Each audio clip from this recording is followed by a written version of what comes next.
Thank you very much for the kind introduction. So today's topic is about trust-based relationship between the funders and also the NGOs. It's been a very hot topic in the past couple of years, although we are still trying to define what is trust-based relationship. So today we're really happy to have like the funder side and the NGO side to talk about their experience in building a trust-based relationship. And there are also a lot of literatures in the market right now talking about trust-based relationship. And one that I really like by Voices of Social Goods, they have outlined 5 principles.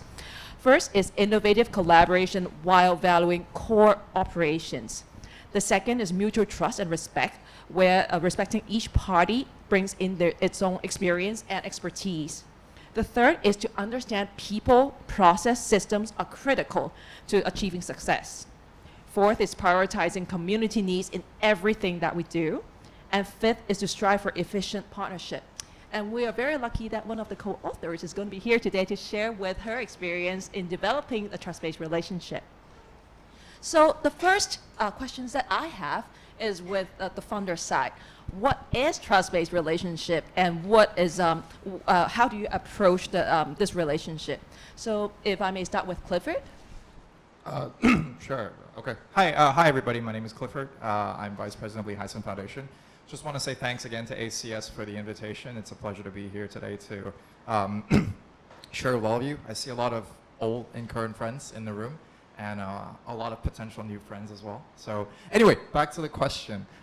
So I think for trust-based relationships, my perspective, I think it's a spectrum, really. You know, you have, on one end, you have people like, for example, Mackenzie Scott, who does unrestricted grants to an NGO with no questions asked. And then on the other end, you might have some funders who, you know, require a receipt for purchasing a pencil or an MTR ride.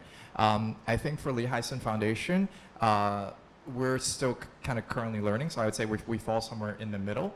But I think one thing that's very clear is that it means different things to different people, trust-based relationships. So I think it's very, very important to find that for us when we talk to potential partners, and I think for also for the NGOs when you talk to potential funders. For us specifically, I think the trust-based relationship is built on 3 main points, which is alignment, openness, and fluidity. So for alignment, I think what's important for us is it has to be a win-win relationship. It's very rare that for Lee Hysan Foundation, we take a proposal as is, like an NGO will submit a proposal to us. We consider it on its merits and then we say yes or no. Rather, we prefer a co-creation process where we craft something that aligns with the NGO's objectives, but also accomplishes what the foundation wants to achieve in the long run as well. So everything, I think, is built on that. Secondly is openness. I think it's very, very important for the NGOs to have that open relationship, open communication, honest communication with funders. And for us, again, that is sort of the bedrock of the relationship. I'll give an example of that after I finish my third point, which is fluidity. And I think for funders, the trust base is also related to being flexible. I think the main purpose, or main objective of a funder should be to facilitate the NGO to accomplish the mutually agreed objectives. And it's not to sort of, you know, hold a checklist and say, hey, you're going to do these things in a proposal. Why haven't you done all of these things? It shouldn't be like a sort of checkbox relationship. So to give like a more to give an example of what we mean by that, I think we have regular check-ins with our project partners. And I think what we want to do is we want them to let us know if a project isn't going well and the reasons why. We don't want them to sort of say, hey, you know, things are okay, you know, don't leave us alone. We don't want to do that. But at the same time, we don't want to be like, you know, sort of overbearing either. So it's a very delicate balance to walk. But I think for us, a recent example is, you know, we have a project who had some recruitment challenges. You know, the participation numbers weren't as weren't as high or weren't at the level that the NGO expected when they were submitting the proposal. And so for us, what we wanted to do was, hey, you know, we want to understand why that is, and we want to come up with potential solutions to solve that. So for example, they came to us and said, oh, you know, we tried recruitment method A, B, and C. A seems to be working okay, B and C not so much. So then for us, I think what the role that we play was, okay, then maybe do more of A, do less of B and C. You don't need to be beholden to what the proposal said, right? And if you need to do more A, or maybe they proposed a new D method or an E method. And I think for us, what we did was we gave them the flexibility to do budget neutral reallocations of the donation budget to say, hey, okay, you want to take some money away from B and C, put it into D and E, that's okay. So I think that's what we mean by openness and fluidity. Let us know if things aren't going well. And at the same time, on our side, we want to see how we can best support it to make sure that things go well, because I think we share that alignment, the goal that we want the project to achieve what you want it to achieve. So, yeah. Thank you very much, Clifford. And Mabel, how about you? You've already said all the things that's sort of like very, very important for a foundation to give money to the projects that they believe in. So I'm going to take a personal approach, which is also the approach by the WYNG Foundation. The family, who's actually, I think a lot of you would agree that it's a bit low-key. So in our process, it's very different. I also had 3 points. Trust is about 3 things, the person, the attitude, and the behavior. And I think, like when I was helping the family to meet people, or some people approached me, and then I decided that, this is actually a very good opportunity to meet that person who has something to share. I will always go to see, like whether that person is trustworthy. So I think this is actually very basic. Sometimes I think when we go to another field, like for myself, I've actually changed different careers. And I've seen one thing in common, that people don't remember that actually everything is about basic. How do you interact with people that actually constitute trust? And what is it that you convey to people that allow them to see that you are actually someone that they can trust? Everybody has very different definition. I don't think I need to go into it, because we're all very experts, with a lot of backgrounds and also qualifications. But sometimes I think we forgot about that you yourself is also a factor. And attitude, like from my own experience anyway, in the past few months I've been meeting a lot of people, and some of which I also, I met with you for coffees, which is a great way, to actually get to know each other. There's one thing I also observe, do you actually know what you're talking about? So you mentioned about the theory of change, right? Like you don't come and say, like this is our theory of change, but I actually expect you understand what your work is about. Not many people can actually convey that.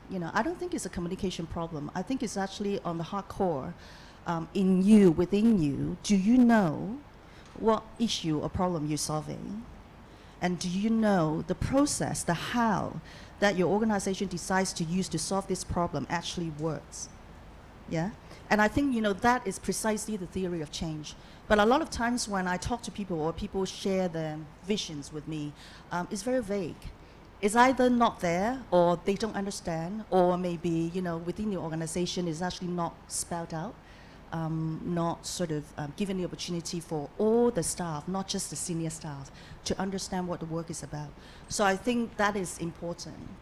And attitude-wise, I've been talking to some people that I really, really appreciate, is that when we talk about collaboration, remember that attitude of you're very open, like you said, and also you are just real, it's very important. And I think that is something that we need to work on, Communication is only as good as you are actually revealing what you believe in. It's about your values, but it's not about words or how articulate you are. Coming from a communication background, I really know it very well. Like if you communication well, it's not because you talk well. I know a lot of people, or I work with a lot of people who can talk so well, express their ideas so well, but they don't know what they're talking about, 1, and 2, they don't get words done. And I think from a funder's point of view, like get the job done. is very important. You know, like if people come to me to say, you know, all these beautiful ideas and also concepts about changing the world, but then when it gets to actually doing the work, or when I see the report that they, you know, like gracefully give me, and then I don't see anything in the report that actually tells me what you have done actually works, then that's a problem. So I'm going to just close it with one line. You know, I think a trust-based relationship to us is a relationship that takes time. Time is an element that people often ignore or neglect. But if you want a trust that is real and also solid, you have to give it time.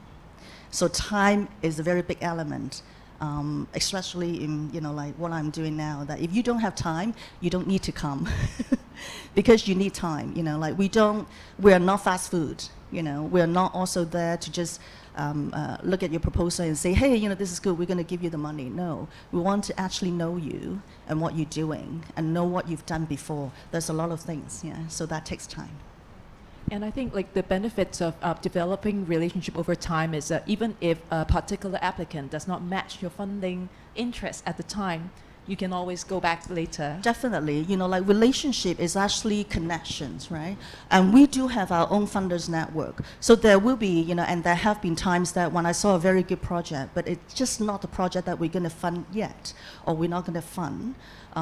I cannot explain to you why. You know, there's a lot of decisions in your company that you don't know the decisions at all. But then I can honestly say to that person, you know, like I'll connect you with someone else, you know, or I will actually use a WhatsApp to connect with a funder that I know they are actually doing this kind of work. So just don't underestimate every conversation or coffee chat. You know, like if I'm the person to give you what you want, it doesn't mean that I cannot help you. So just remember that. So we've heard from the funder side about so trust-based relationship is about as much the process and also about the person in itself. So turning to the NGO side, Lucinda and Rachel, what are your experiences building the trust-based relationship and the specific strategies or actions in doing that? If I may start with Rachel first.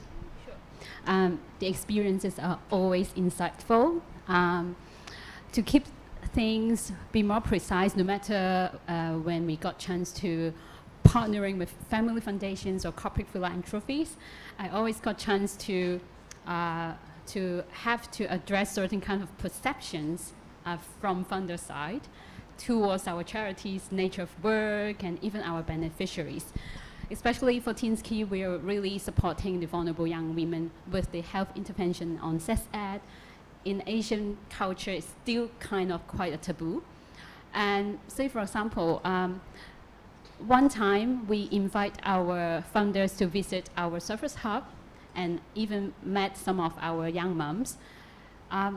Originally, before they come, they have the impression or perception like, okay, we are going to meet groups of young ladies that are very desperate and poor outlook, and then would be too critical to kick off conversation. But in fact, when we invite them to really have the first-hand touch and feel engagement time, we really showcase and even bring the teams together, not only our girls, our colleagues, but our program partners, our founders together, to really see how our girls transformed within the budgets, the programs, operations, and all the transforming journeys.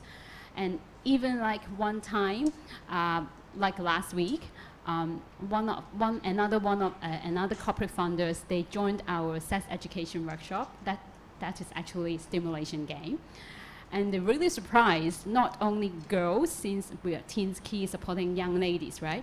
But they're really surprised we engaged teen couples to join our sexual health workshop. And I think, once again, what I'm trying to say, and with the experience, was like echoing with Mabel said, people, how to be real, and then how can we really leverage the authentic communications, not only within our own team, but really see funder as a teammates to share the impact together. That's really crucial. And communications, do you think there what will you be concerned when you have to share your vulnerabilities or your hiccups in operations when you communicate with your funders? To be honest, I did having challenges from the very, very first beginning, since we have many perceptions. Even within our own team, we have some misconceptions towards founders as well sometimes. So my role is pretty clear, just like a facilitator, to addressing the perceptions. And like what I mentioned earlier, we invite our funders to visit our service hub, and then with the in-person communication conversations. And even last month, some of our teammates indeed shared us, and even in front of the funders, they said, okay, I never thought I can really have the communications like such casual and down to earth. And I think it really takes time. It's not fast food, right? It's more than like a coffee chat, but really 1 or 2 hours investment, but we see the impact. Since even internal team, we really debunk our misconception, and then we feel like less stress, and then feel safe to really share our current challenge. And even some of our teammates are very creative, very energetic, and then we think of the next step. What are the new ideas, and then how we can brainstorm it with other NGO partners, can funders help to facilitate. And many of the times after the visits or workshop visits, funders are very generous enough to share our potential resources network as referral. And even for our internal team, they even feel empowered somehow, since their voice are being heard directly. Yeah, thank you. And how about you, Lucinda, your experience? Hi, everyone. I think it's quite hard to talk about trust-based philanthropy without talking about the inherent power dynamics that take place between nonprofits and funders. I think for many of us nonprofits in the room, it can be very hard to go to a funder and truly ask for what we actually really, really need. But I think really to have trust-based partnerships, it is a partnership, and you need to have those open, honest conversations up front. So really the biggest practical tip that I can have is around communication. But it is challenging, I'm not going to lie, and you have to find small ways to kind of build that confidence in the space. You know, when I first started, I mean, it was very challenging, and so you have to sort of start with things that maybe are out of your control. We run workshops at Enrich. If there's a typhoon and we have to cancel workshops and we're below our numbers because of the weather, that's a good thing to start with. It's out of your control. You can start to have that safe space with a funder where you can explain to them what's happening, and then you have the ability to build up to bigger challenges. One of the safest sort of funder partnerships I had was when we decided to do a complete rebrand, and we redid our website. And we had a very tight deadline, and we were working with some great developers, and we could have developed the website on time, and it would have been perfect. But being an NGO, we didn't really know and think about change management and all the different processes behind the website. We were using it as well for a portal for domestic workers to register for workshops. And then we understand there was a change management process that needed to go with the website to make sure that they were involved and engaged, and the communications behind it. So because we had this open conversation with the funder, I was able to say, look, we can deliver this project on time. It will be great. It will be pretty. But it won't be that extra level that will really go deeper for the community and really serve this sort of deeper purpose for the website that we're trying to create. Can we have another month? This is what we need. And we were able to have a conversation about it. But it takes time. It takes practice. It's like a muscle, like training. You just need to develop it more and more. But that communication is really, really important. I think the other tip is, again, linked to this, is transparency.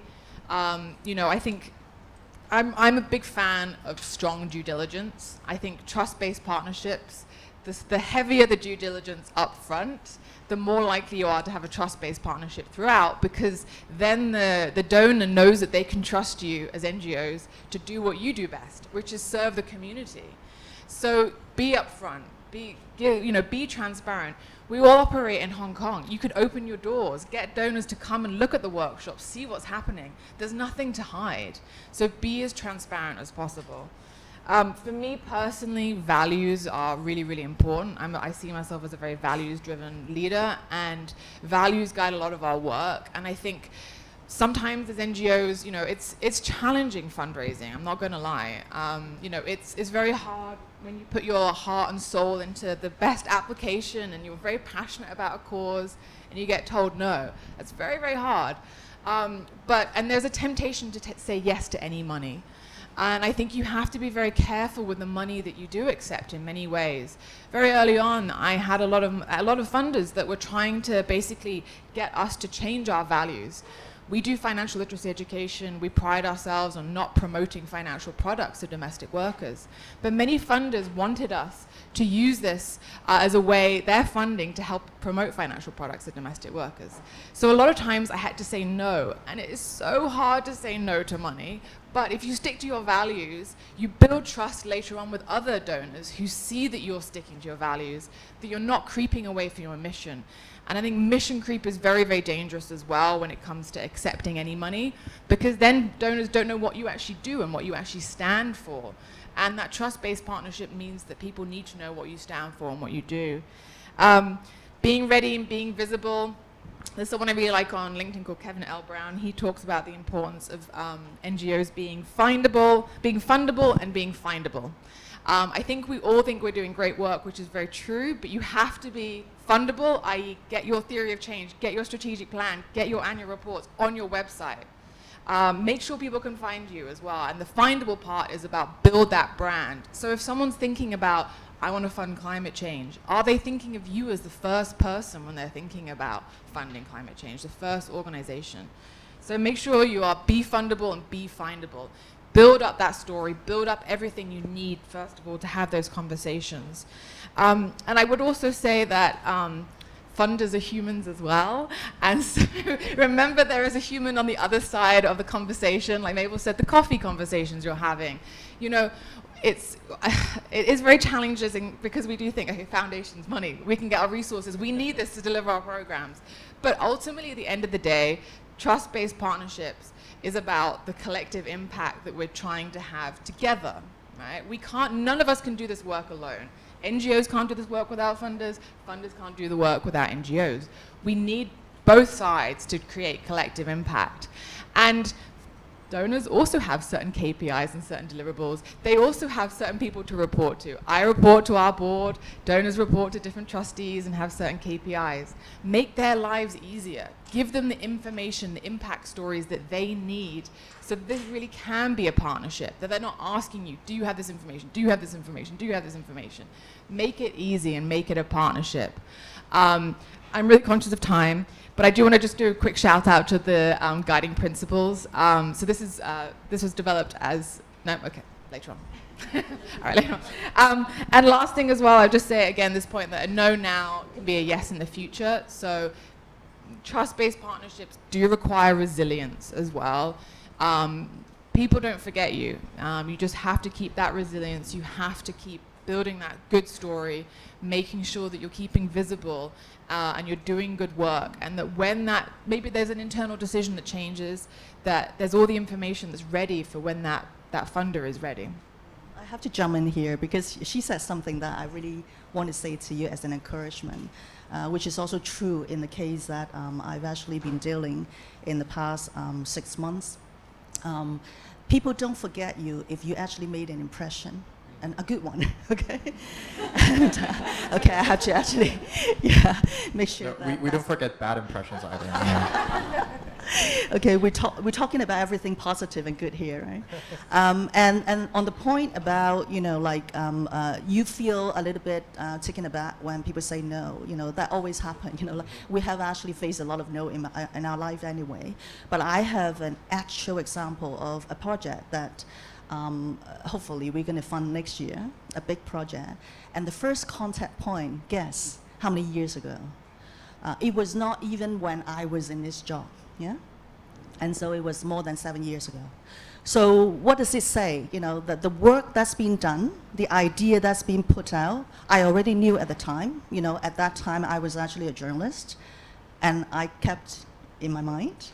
and I also keep tracking of what they're doing. Yeah, whether they actually the whole team like gone or went missing, or something that actually changed, or like manpower and also sustainability also means you have a team that actually stay. Which is very important for Family Foundation, and I feel like when I finally are in the position of doing something that I feel is a certain kind of quality or scale, yeah? And then I finally, like just prick my brain, remember all the contacts that I had in the past 10 years. And I went back to that person. I went back to him, okay? So I think, like you have to understand what you're doing now, and also your brand or whatever, like out into the world, it stays. Whether it's positive or negative. And today, if you don't get the resources that you need, it doesn't mean that, your work is not going to be supported. You just have to go out. I think you have other questions about, like diversifying. But I really feel, like we have to actually think maybe a little bit more further ahead. Think on a bigger scale, even a higher level. In Chinese, I really like a phrase that's called "gako." Okay, we have to actually think further. Like you have to actually believe in a bigger picture of everything. So not just right now or the one conversation that you're having with a certain funder. I don't know whether that sounds nothing, but I just want to respond to you. Like I will remember you if your work is good. Yeah. And also because funders, we have our own network too, so we talk to each other. Even if we cannot fund a particular nonprofits, but if we really like it, we will refer to other funders as well. And now, and actually back to the funder side, I want to ask Clifford. So in your experience, like with these trust-based relationships with the NGOs, what are some of the do's and don'ts that you would recommend to the audience? I think it goes back to building that relationship, right? So, for example, I think all of the panelists alluded to some of the practices like open communication, right? I think just to really quickly address Lucinda's point about power dynamics, I completely agree that, us funders, we can't do our projects, we can't have our impact without NGOs as well. So I really think it really shouldn't be, the dynamics, it should really be more of an equal relationship. I think at the Hysan Foundation, everything we try to approach is from a bottom-up perspective. We want to see how best we can support our partners. So I think having that openness and communication is really, really important, that honesty. And I think, it's perfectly okay to say no. I've had some experiences with some partners where they literally will tell me like, what do you want us to do? Let us know, and we will put it in the proposal. And for me, that's a clear sign of that's not a good place to start with building trust. I think going back to the point about alignment, right? I don't want you to just align to what I want to do. I want us to be aligned on what we want to do. So those are some sort of red lights, I would say, flashing red lights that are no-nos, not to do. Yeah. And how about you, Mabel? So when you're building a trust-based relationship with nonprofits, what are some of what are you looking for? Some of the do's and don'ts. The do's would be, like you got to actually know your value, and also understand our values. Of course, like if we don't have a lot of information outside, at least you can research for the projects that we fund. It's actually all on news. So do your research. Just when I was in my journalism years, like I only had maybe 10 minutes to interview someone. How can you actually establish rapport? And that was the training. No matter how much time, how little time you have a way to establish rapport. By having the right attitude, be prepared, and also be still, listen. Listening is very important. So I would really love to work with people who actually has that skill, or are brave enough to actually listen to, the needs, and our constraints maybe in your term, and also our timing. Timing is very important in my case. We have our own sort of throw of things that happens. We are one of those foundations that don't have a link for you to send in your proposal. Okay, so it's not like you go to, I worked in SMP as CSR director for 2 years and was on the committee for 2 years. It's a totally different process. But each process actually suits a certain kind of proposals. So you have to understand who you're talking to and the process that they're doing. The don'ts would be, don't treat a relationship as something transactional. That is very a big no-no. Like if you think it's transactional, then you already lose it. It's not going to work. Definitely not with me. Just a quick follow-up. Because a lot of funders are talking about like the impact measurement as well. So in a trust-based relationship, how do you see these impact measurements? Yeah, well, we are unfortunately one of those people who are very dedicated on impact measurement. The only thing I want to say is, I'm not going to introduce our impact measurement to you, which includes SROI. But I will say this, like you have to understand what the funder looks for in terms of impact assessment. If you want to have this relationship or work together as partners, which is a great idea, then you have to understand how they are assessing the project. Every funder has a different way of assessment. Sometimes it's actually very explicit on the website, and sometimes it's through, a lot of conversations. And in our case, in the past few months, I was telling Clifford, very, very busy, because I was basically working with each funder project about their assessment, and also getting the tool right, and working with them, creating with them the tool that we could accept. But to the point, it's not about you. Like we've mentioned about this relationship, the power thing, which I actually don't see that way. I think it's actually knowing your position and role. And in my case, the family has a certain kind of tools and regulations that they see how the philanthropy arm should run. I'm helping them to monitor and also enhance, and also see whether there's any loophole. I'm also the person who's actually helping the funder projects to understand why we are thinking what we're thinking. So for the funder projects, like the partners that I work really well and also, are going to be really long-term partners are the ones that actually are receptive. And then they work with us. And then the ultimate goal is that you're not pleasing us in a way, so there's no power there. It's actually for you using that tool that we both agreed on to understand what you are doing and whether you feel you're happy with what you're doing. Yeah, thank you very much. So I'm going to pivot the topic a little bit and talk, since today we also want to talk about financial sustainability.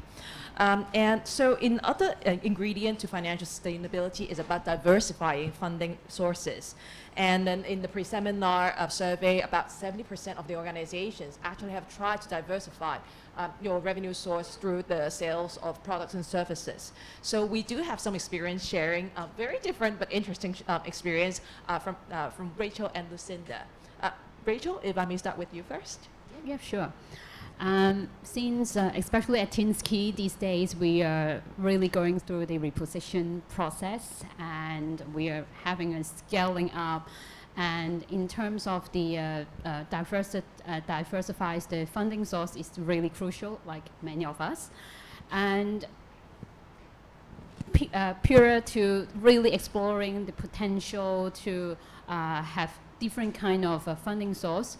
What I experience the most is whether we really have the ready to innovate mindset internally.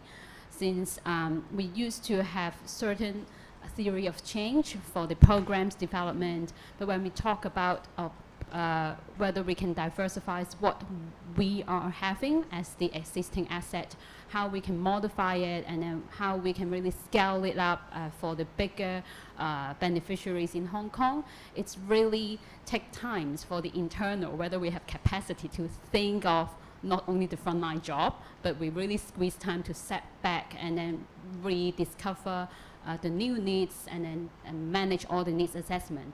And back to the point, ready to innovate mindset, it takes time. And then with also Mabel mentioned the impact measurement is really a good topic and then toolkit at Teens Key right now, we always making use of our lunchtime. Instead of brainstorming, we have question storming among the team, and then even we engage our girls, our beneficiaries, to co-create certain kind of new product, new service. Like, happy to share, we are going to have the Run for Consent board game to be delivered with our school partners, and also potentially whether we can raise new funding there. But everything starts from scratch. It's really fundamental to have the mindset. Thank you. How about Lucinda? So diversification of funds is something I think about a lot. We work with migrant domestic workers. There's 350,000 migrant domestic workers in Hong Kong, 10% of our working population. But for many of the NGOs, and I see a lot of friendly faces here that also work with domestic workers, we're excluded from a lot of government funding, Jockey Club, because they're not deemed to be permanent residents. So we have to be really, really creative in our funding. And so for us, what we've done is we've tried lots of different things. We've tried employer sponsorships that used to represent 5% of our funding stream. That's dropped during the pandemic.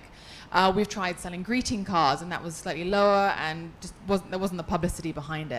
So over the last year or so, we've partnered with Pathfinders, who are another NGO working with domestic workers, and we've produced a children's book called My Extra Special Auntie. And my colleague Shine, who's at the back at table 8, has some copies of the book if you'd like to buy any. And it's a children's book that is basically illustrated by domestic workers, and it's in English and Chinese, and it tells the story of a domestic worker's journey in Hong Kong. We're selling this at the moment. We had a big launch at Asia Society, which we had funding and sponsorship for, and we're in the middle of this at the moment, so it's really front of my mind. One thing to say, I think, is that this has been quite a journey in many ways. I think many of us know that, and Victoria from Resolve and I talk about this a lot, that there isn't often funding for collaborations in the space, and there wasn't funding for this collaboration to happen in the first place. So even to get some of these things off the ground is challenging. It takes a lot of meetings, time, work, etc. And we're really happy with the final result. But there's a huge amount of work that goes into this. So for me, any kind of income generation product or solution has to serve multiple purposes. For us, it's a fundraising tool. Yes, 100% of proceeds split between Enrich and Pathfinders, but it's also an awareness building tool for us as well. So it is to help try and change narratives and mindsets around domestic workers. And actually recently we've discovered when that was intended for the general public, but recently we've discovered it has a third benefit, which is that it's helping us with outreach with domestic workers. Because we've had some schools that have come to us to ask to do readings. One recently, they had 230 domestic workers. The domestic workers who were helping look after the children of the school. We did a reading. Most of the domestic workers in the audience had never heard of Enrich and Pathfinders. So it was also an outreach tool. So it serves three purposes for us. So I think all that is to say that it does take a lot to get these income generation opportunities off the ground. And to really make them worthwhile, they have to serve multiple purposes. And again, back to my comment about mission creep, they have to be mission aligned. You know, even in the children's book, we made sure that we could have a financial literacy angle, where it's talking about the savings and the importance of goals and things like that. So it really, really had to be mission aligned for us. And I think it's important because, you know, we're all continuously asked how we are trying to be more sustainable and not rely on grants and funding. And I think another lesson that I've learned through this income generation in the children's book is sometimes, this is so simple, we're here to talk about trust-based philanthropy, sometimes you just have to ask. Remember with funding, people don't give unless they're asked. And we had some sponsors for the event that I didn't know if they were going to be interested in, but again, like Mabel's point, people remember you. We came back and we asked and they said yes. So in all the complexity of everything we're talking about and making sure you have your strategic plan and your KPIs and all this, don't forget to ask. Okay. Thank you very much. And like also because diversifying your revenue source, for example, like a children's book and then the boards, it also goes into operational funding. So may I actually take this opportunity to explain a little bit about the WYNG Foundation as well, because we do provide spaces for the NGOs to the spaces for free, and then we also provide equipment, and we now have space available for application. So you can get in touch with me directly, or Stephanie from ACS also has my phone number. She has me on speed dial. It's a beautiful space. Yeah, So if I may get one tip from each of the speaker, like in the final minutes of this panel, like one tip that you want to share with our audience here. Start back with you, Lucinda. Communicate, communicate, communicate. That's the most important thing. And remember, fundraising is around people. You know, make sure that you're having these partnerships, and you need to take the time to get to know people, both parties. And in that, really, really, really strong partnerships come about through communication. How about you, Rachel? Vulnerability can be a really good strength for individual, for as a team, and even with partners, funders. At the end of the day, we are really as a whole oneness team to serve the community together. So it really have to humble ourselves to share our challenge, share our creativity, and then see how we can collaborate better for the social service ecosystem. And Clifford, how about you? I think for me, can I do two, one for NGOs and one for Yes. one for funders. For the NGOs, I think the panelists have alluded to it before, but like a no from a funder doesn't really mean a no. But I think the most important thing is to reflect on why you got a no and how you can turn that into a yes. Because the panelists have shared that already. So that's one. And then for funders, I think it's critical to remember that our job is not to make the NGOs work harder. I think it's critical important to remember that it's about how best we can support them in terms of their day-to-day operations or in terms of impact measurement. And I think to be empathetic to each NGO's different situations and see how you can tailor your work to best support that NGO to, again, accomplish mutually aligned goals. And last, Mabel. Yeah, I think be the person who someone can trust. I'm not saying it just sort of like throwing it to you, because you're asking me for something. I'm also, like needing it for someone whom my boss can trust, right? So I think everyone is the same in that equation. And so if you want to build trust, spend time, take time, don't rush, be patient. And I have a famous line, every time when I finish a coffee chat with people, I said, are you patient? Do you have time? Because there's nothing that is overnight. And in any situation, even if it is in a corporate, like you have a decision-making process. And in our family foundation case, like we tend to take some time to build trust. And also we want to get to know you and your organization before we commit to something. Especially because, like these days, I think not just my foundation, a lot of the foundations that I know is that we don't fund anything that is short-term anymore. And that is why we need more time, to figure out and also to sort of understand, your work. Thank you. Yeah, thank you very much. And I think we're just about on time. All right. Stephanie?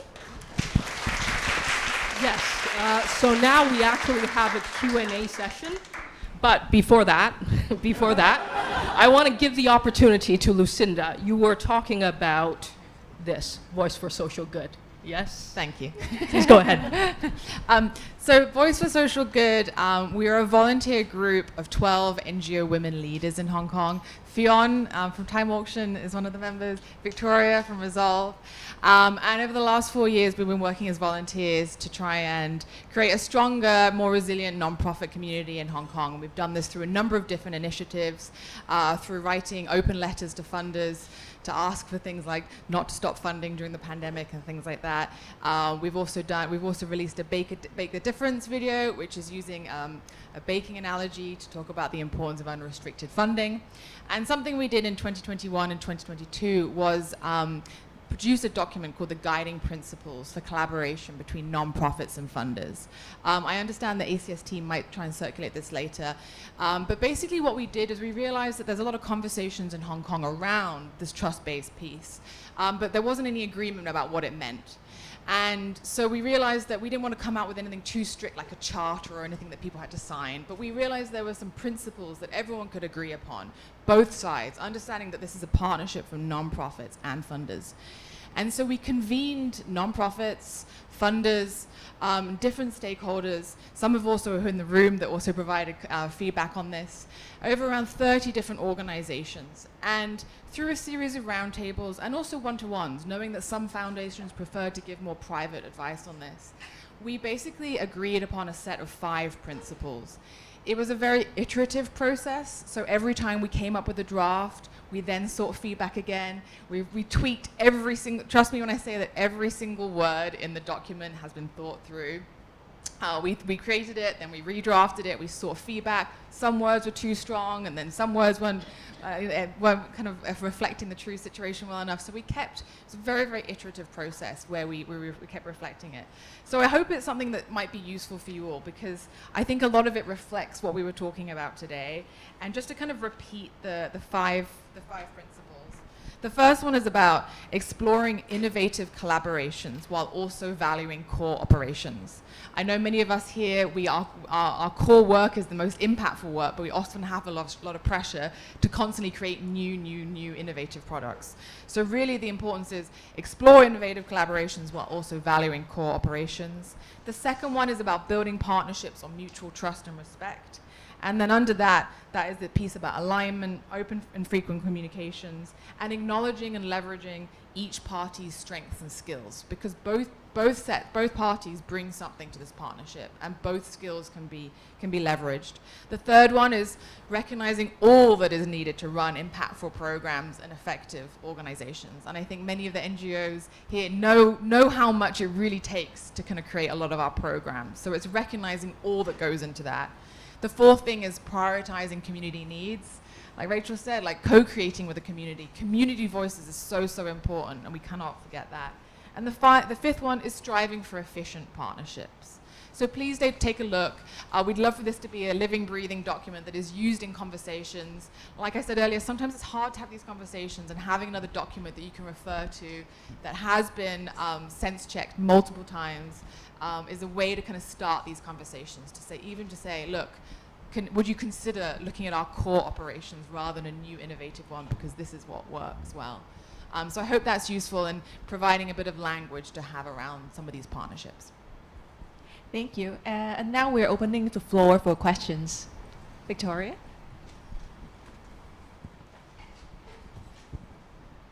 Hi.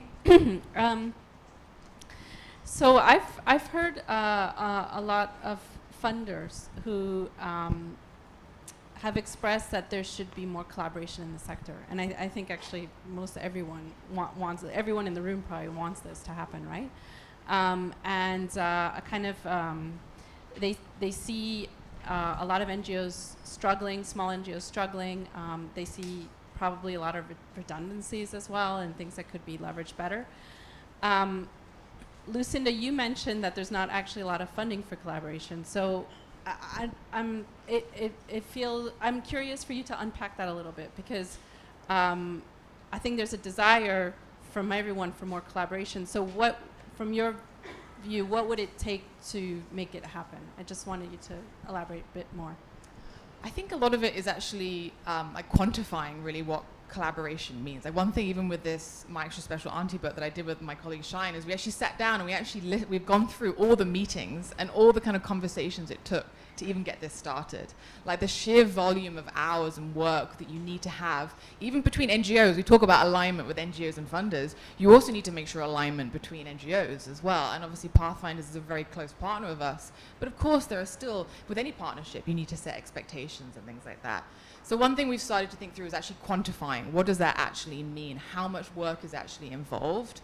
And treating it like a project, like we would create impact for everything else. Like looking at the actual impact we've had, the number of books sold, the number of school talks, all these kind of things, so that we can try and demonstrate it as more of as a program in itself and the impact it's had.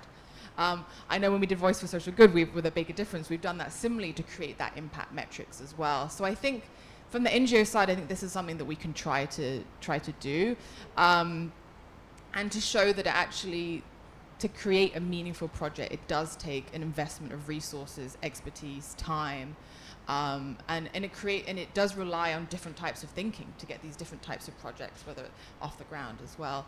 That part hasn't been funded, so I can't give you a fully successful response in many ways. But I also think that's where funders come in, right? This is not just us in isolation. I think for me, when I've had some collaborations of other NGOs, the most successful thing is recognizing that the long-term partners, the ones that really, really invest in you, knowing it's a long-term partnership, will help tell your story to other funders. And like you said, funders talk, right? So I think the most successful thing, some of the most successful collaborations we've had is when we've continually tried to be vocal about what we're trying to do in terms of collaborations with other NGOs. And then we've had some funders who haven't been able to fund us, but they've actually connected us to someone else who has. So I think it's keeping that front and center, but it obviously is challenging as well, I have to say. And I mean, Victoria and I have done work on like a core competencies framework for the nonprofit sector, which is all about all the competencies involved in actually being part of an NGO, with a stakeholder management, results focused, mission alignment. And that was with Sue as well, used to be in Hands on Hong Kong, and that was a project that wasn't funded as well. So I think some of it is also kind of doing the proof of concept piece as well and showing what's possible, but continually showing that collaborations take a huge amount of investment and how funders can also help with that too. I don't know if any funders have any thoughts. Yeah, but I can just quickly respond to that. I think from the funder's perspective, and Mabel, please feel free to jump in. It's the challenge is that we have had, I think we've had the opposite challenge where we've had some trouble like getting NGOs to collaborate together. So I will say this was about, I think, 6 or 7 years ago. We held actually like a big event where we wanted to bring together different recycling groups from different districts, different and Hong Kong Island, Kowloon, whatever, new territories, together into the same room to see, hey, are there any synergies? Are there any complementary ways that we can work together? And we basically gave them an introduction. Hey, this is something that we want to explore. Do you have any ideas? Anything? Nothing. Nobody came back to us. And so in our experience, it's almost like we've had to sort of facilitate those collaborations amongst NGOs. I hate to put Fion and Time Offshore on the spot again, but we're actually finding them right now, and we actually sort of introduced them to another NGO partner together, where they are working together on a capacity building project for small to medium-sized NGOs here in Hong Kong, leveraging their different strengths, right? So if you were to ask me, nothing would make me happier if, say, 2 or 3 NGOs would come to us and say, hey, we have a project we want to do together. Because for Hysan Foundation, our funding criteria rests on 5 C's: connect, co-create, collaborate, co-fund, and catalyze. So if you can satisfy that collaborate thing right out of the door, I think that's a plus right there. I've also seen examples of collaboration between an NGO and a social enterprise, which I'm very happy to see, and I will support. Apart from all the other things that we sort of put in the equation, I think the world is changing. Everybody is doing something that is similar to someone who's doing the same thing next to you. And then also break the barrier of, oh, I'm an NGO, you're a company. I'm the NGO, you're a social enterprise. I don't think that actually works anymore. And I think a lot of people are also having the shift mindset now, and funders as well. If you think about a funder, they are interested in, like in our case, we want to actually do something that's systemic. Just one of you is not enough, I'm sorry to say, right? And of course, it takes a lot of time to coordinate, even at the perception stage, a lot of discussion, and also whether it works or not work, and finding the right partners. Because you might not be able to actually get the same kind of energy, or even if everybody's objective is the same, I think partnership is actually something more than just what's on the paper or on your website. So you need time to find that partner or partners. And we also need time to, there's something that we started to do starting from last year, was that we have a lot of pilot program. We want to try it out. But we like the idea of collaboration because of the very simple fact that it will actually create more impact and also involve more people. And then you have more brainstorming and better ideas coming out. So I think maybe, like as a funders, you could also consider not just working with another NGO, but working with a social enterprise. That is also doing something that is along the same line of what you're doing. I think that would be really welcome. If I may also add, I know we're really running over time, but we have also seen collaborative projects, experimental, where like we have a domestic worker, non-profits collaborating with sustainable farming. So it doesn't have to be the same sector. You can be experimental and creative. We can start with something small. So don't be afraid. Talk to your funders and build a relationship over time. Something good will happen. Awesome, thank you so much. And our time is up for the session. As I said, jam-packed day. Please give a big round of applause to Glenda, Mabel, Rachel, Lucinda, and Clifford. All right, thank you. Thank you so much. Okay, so this really gives us a lot of food for thought, which actually brings us to our first breakout discussion.